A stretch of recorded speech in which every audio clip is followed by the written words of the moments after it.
Bismillahirrahmanirrahim. Sahabat, pernahkah Anda merasa doa tidak kunjung terkabul, rezeki seret, dan hati tak tenang? Mungkin jawabannya bukan di tempat lain, tapi justru ada 7 menit setelah qobliyah subuh. Diamlah sejenak, jangan ubah posisi duduk, karena bisa jadi inilah momen langit terbuka untukmu. Hanya dengan duduk sebentar dan membaca 3 zikir agung ini, insya Allah doa-doa Anda dikabulkan, rezeki Anda dilapangkan, hati Anda dipenuhi ketenangan, dan dosa masa lalu terhapus. Inilah amalan ringan yang diajarkan Rasulullah sallallahu alaihi wasallam, tapi sering kita lewatkan. Bismillahirrahmanirrahim. Assalamualaikum warahmatullahi wabarakatuh. Syukur alhamdulillah kita masih dipertemukan kembali di channel ini. Salawat dan salam selalu dan tetap tercurahkan kepada junjungan kita Nabi besar Muhammad sallallahu alaihi wasallam. Allahumma sholli ala sayyidina Muhammad wa ala ali sayyidina Muhammad.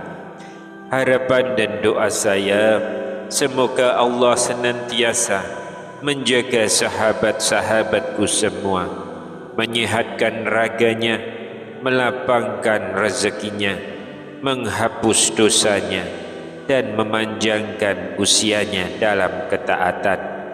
Sahabat-sahabatku, mari kita isi kolom komentar dengan solawat kepada Nabi Muhammad sallallahu alaihi wasallam. Biarlah setiap solawat yang tertulis menjadi bukti cinta kita kepada Rasulullah Muhammad sallallahu alaihi wasallam. Semoga dari solawat itu Allah anugerahkan kepada kita syafaat Rasulullah di hari yang tiada pertolongan selain darinya. Amin ya rabbal alamin. Sahabat beriman yang dirahmati Allah, pernahkah Anda mendengar amalan ringan yang bisa membuka pintu keberkahan dari langit?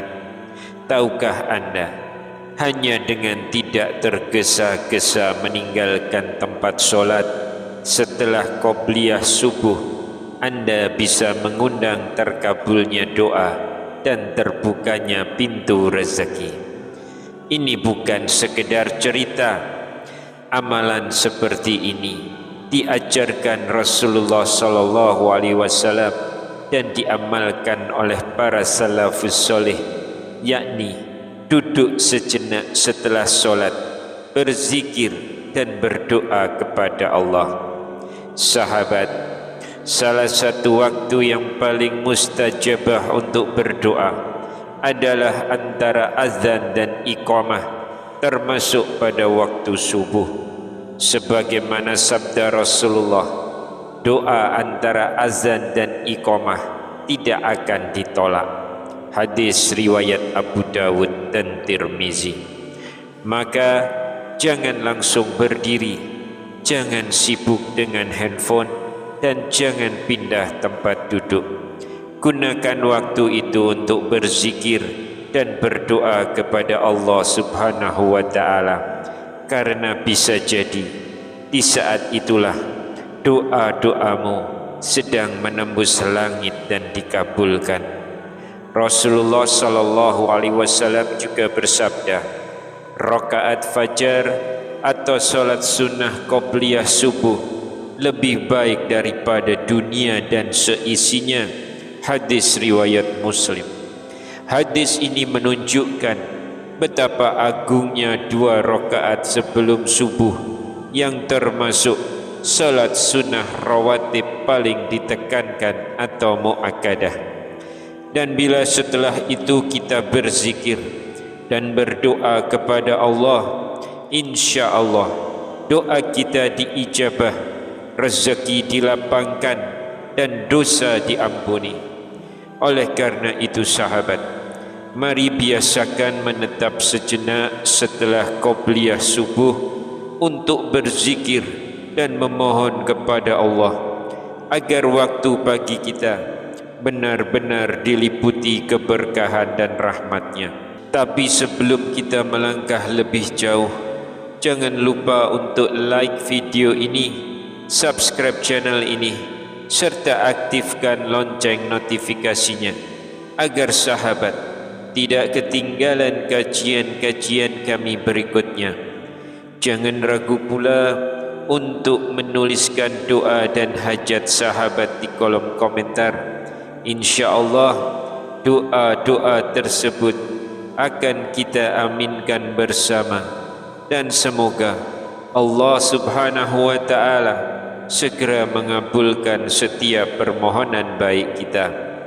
Rasulullah sallallahu alaihi wasallam bersabda, doa seorang muslim untuk saudaranya tanpa sepengetahuannya akan dikabulkan. Di atas kepalanya ada malaikat yang ditugaskan. Setiap kali ia mendoakan kebaikan untuk saudaranya, malaikat tersebut berkata, amin, dan engkau pun mendapatkan yang semisalnya. Hadis riwayat Muslim. Maka mari kita saling mendoakan, semoga Allah mudahkan segala urusan kita di dunia maupun di akhirat. Amin ya rabbal alamin. Sahabat beriman yang dirahmati Allah, ada kisah nyata yang sederhana tapi penuh makna. Namanya Bu Aminah, seorang janda berusia 58 tahun yang setiap pagi berjalan menenteng keranjang berisi bunga segar. Sejak fajar menyingsing, beliau berkeliling dari satu kompleks ke kompleks lain, menjual bunga tabur dan bunga hias untuk mencukupi kebutuhan hidupnya bersama dua anaknya. Hasilnya tak seberapa, namun ada satu hal yang selalu beliau jaga sejak muda: solat qobliyah subuh dan tidak beranjak dari tempat solat setelahnya. Setiap pagi usai 2 rakaat sunnah, Bu Aminah tetap duduk tenang di sajadahnya, menundukkan kepala, melafalkan zikir dengan suara lembut. Aku tidak punya banyak harta, tidak punya pekerjaan tetap, tapi aku yakin Allah mendengar doa hambanya yang mengetuk langit di waktu pagi, ujarnya dengan penuh keyakinan. Tahun demi tahun berlalu dan perlahan kehidupan Bu Aminah mulai berubah. Anak laki-lakinya yang dulu hanya bekerja sebagai tukang ojek mendapat kepercayaan mengelola usaha travel umroh milik sahabatnya. Anak perempuannya diterima bekerja sebagai perawat di rumah sakit swasta ternama. Sementara usaha bunga Bu Aminah yang dulu sepi, kini justru ramai pesanan online. Banyak pelanggan menyukai kerendahan hatinya dan kejujurannya dalam berjualan. Kisahnya bahkan sempat dibagikan oleh warganet dan menjadi inspirasi banyak orang. Ketika seseorang bertanya apa rahasia keberkahannya, Bu Aminah hanya tersenyum dan berkata pelan, "Saya tidak punya banyak ilmu, saya tidak punya kekuatan besar, tapi saya punya waktu 10 menit setelah qobliyah subuh, dan waktu itulah yang saya gunakan untuk mengetuk pintu langit." Pesan moral dari kisah itu adalah terkadang yang kita anggap kecil justru menjadi sebab datangnya karunia besar dari Allah. Jangan anggap remeh waktu setelah qobliyah subuh. Jangan cepat-cepat berdiri, karena bisa jadi rezeki yang kau cari bertahun-tahun sedang menunggumu hanya dengan 7 menit dari waktumu. Sahabat beriman, salah satu waktu paling mustajab untuk berdoa adalah antara azan dan iqamah subuh, terutama setelah sholat sunnah qobliyah subuh. Jangan langsung berdiri, jangan sibuk membuka handphone, dan jangan pindah tempat duduk, karena saat itulah ada zikir-zikir agung yang jika dibaca, insya Allah doamu diijabah, rezekimu dilapangkan, bahkan dosamu diampuni Allah Subhanahu wa ta'ala. Salah satunya adalah zikir Ya Hayyu Ya Qayyum La ilaha illa anta birahmatika astaghits. Artinya, wahai zat yang maha hidup, maha berdiri sendiri, tiada Tuhan selain engkau, dengan rahmatmu aku memohon pertolongan. Zikir ini pernah diajarkan Rasulullah dan sering beliau baca dalam doa-doa ketika menghadapi kesulitan. Diriwayatkan bahwa Nabi SAW bersabda, doa yang dibaca oleh Zulnun atau Nabi Yunus ketika di dalam perut ikan, La ilaha illa anta subhanaka inni kuntu minaz zalimin. Tidaklah seorang muslim berdoa dengannya untuk sesuatu kecuali Allah akan mengabulkannya. Hadis riwayat At-Tirmizi. Zikir Ya Hayyu Ya Qayyum birahmatika astaghits juga diriwayatkan dalam beberapa hadis hasan bahwa Rasulullah biasa membacanya dalam doa Ya Hayyu Ya Qayyum birahmatika astaghits aslih li sya'ni kullah wa la takilni ila nafsi tarfata ainin. Hadis riwayat Al-Hakim, dinilai hasan oleh Syekh Al-Albani. Bacalah zikir ini sebanyak yang mampu dengan hati yang khusyuk setelah sholat qobliyah subuh tanpa tergesa-gesa meninggalkan tempat duduk, karena saat itulah dengan izin Allah doa lebih mudah diangkat, hati terasa lapang, dan hidup dipenuhi ketenangan. Adapun anjuran membaca 40 kali setelah qobliyah subuh tidak memiliki dasar hadis yang sahih. Ini berasal dari riwayat ulama dan pengalaman sebagian salaf, bukan dari sabda Nabi SAW secara langsung. Jadi boleh diamalkan sebagai amalan sunnah umum, tapi tidak boleh diyakini sebagai anjuran Nabi yang pasti. Adapun keutamaan atau fadilah dari zikir ini diantaranya adalah sebagai berikut. Yang pertama, mendatangkan pertolongan Allah di saat sulit.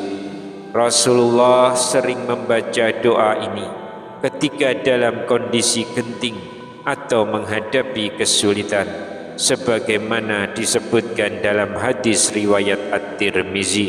Beliau berdoa, Ya Hayyu Ya Qayyum birahmatika astaghits.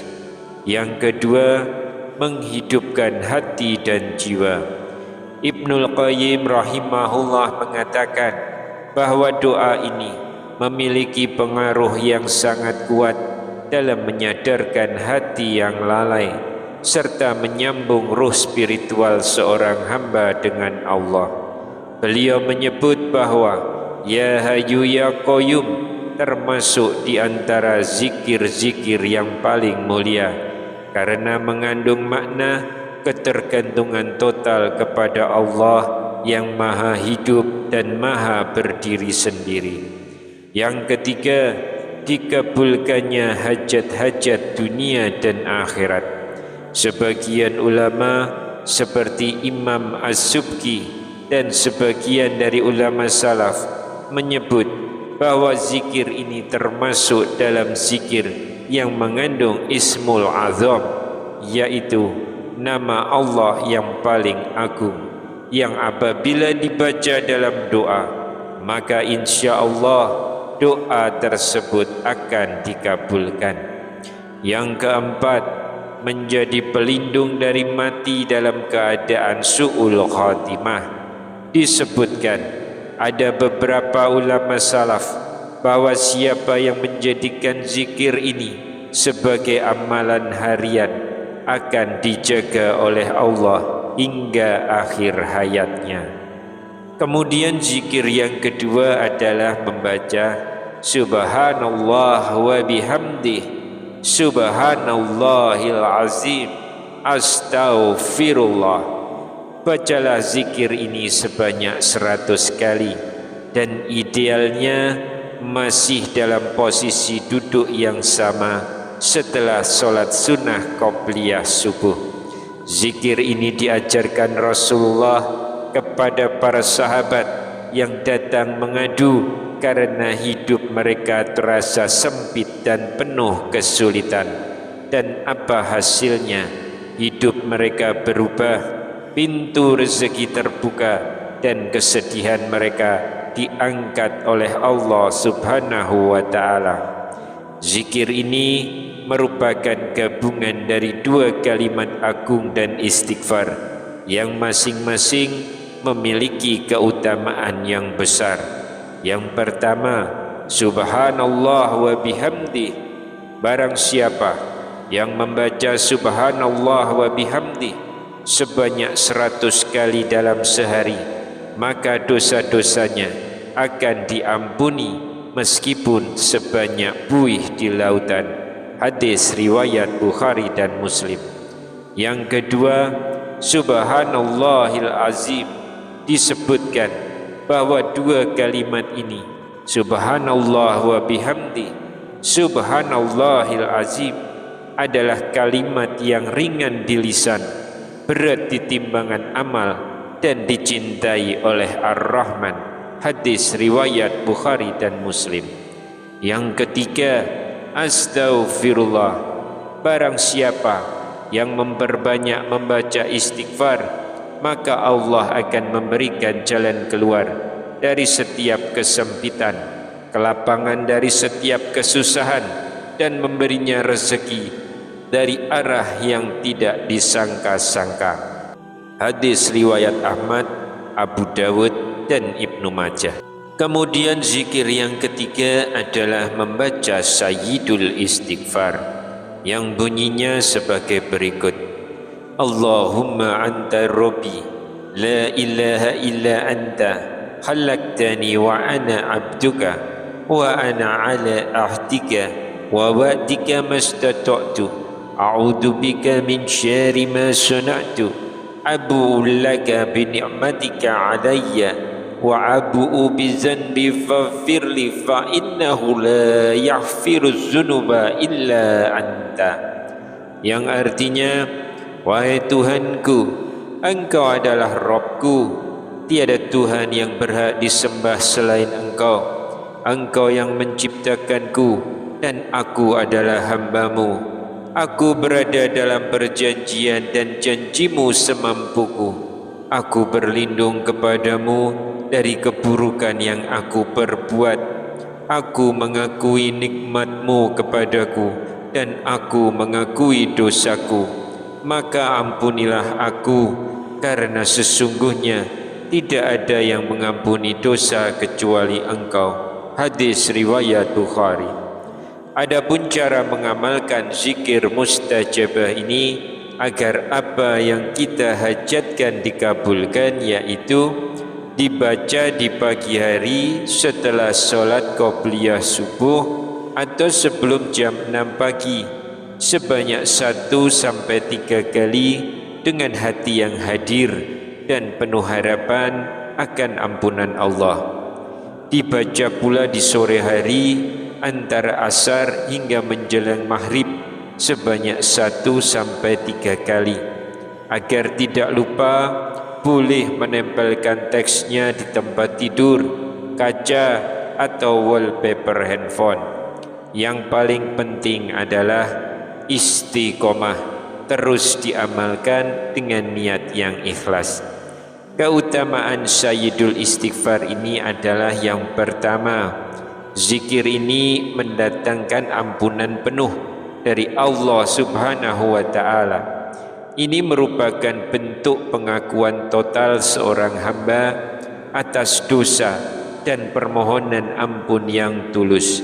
Dari Syaddad bin Aus radhiyallahu anhu, Rasulullah sallallahu alaihi wasallam bersabda, barang siapa mengucapkannya di pagi hari dengan penuh keyakinan, lalu ia meninggal sebelum sore hari, maka ia masuk surga.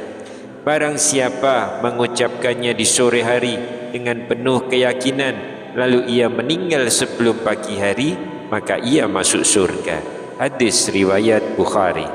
Yang kedua, zikir ini membuka pintu rezeki dan kemudahan. Orang yang istiqomah beristighfar akan Allah bukakan pintu rezeki dan pertolongan dari arah yang tidak disangka-sangka. Sebagaimana firman Allah Subhanahu wa Ta'ala, maka aku katakan kepada mereka, mohonlah ampun kepada Tuhanmu, sesungguhnya Dia Maha Pengampun. Niscaya Dia akan menurunkan hujan yang lebat atasmu, memperbanyak harta dan anak-anakmu, serta mengadakan untukmu kebun-kebun dan sungai-sungai. Quran Surat Nuh ayat 10 sampai ayat 12. Yang ketiga, zikir ini menghapus kegelisahan dan menumbuhkan ketenangan hati. Banyak ulama dan orang soleh mengamalkannya untuk memperoleh ketenangan batin, terutama ketika sedang diuji masalah, merasa jauh dari Allah, atau kehilangan keberkahan hidup.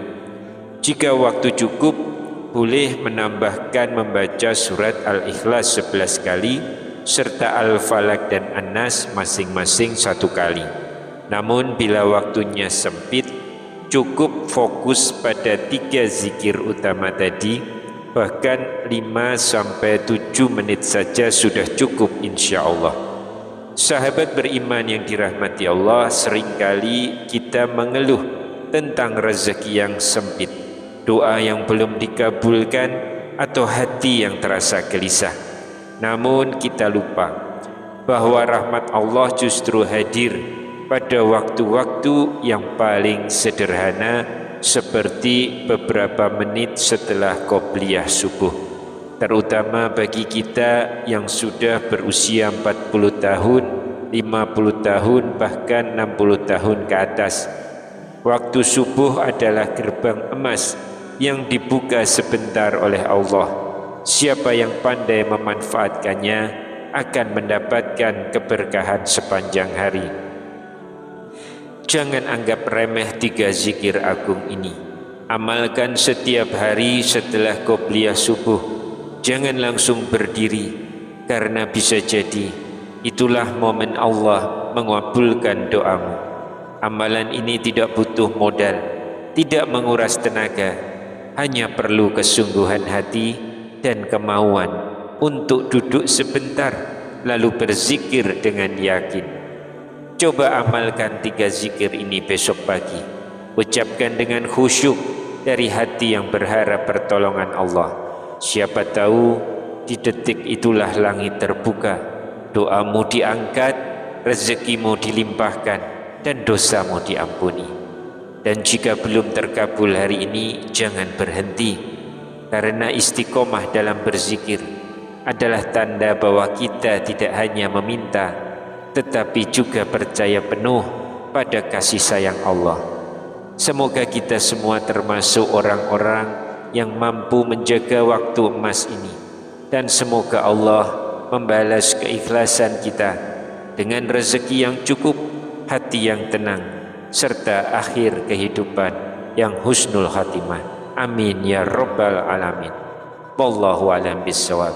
Wassalamualaikum warahmatullahi wabarakatuh.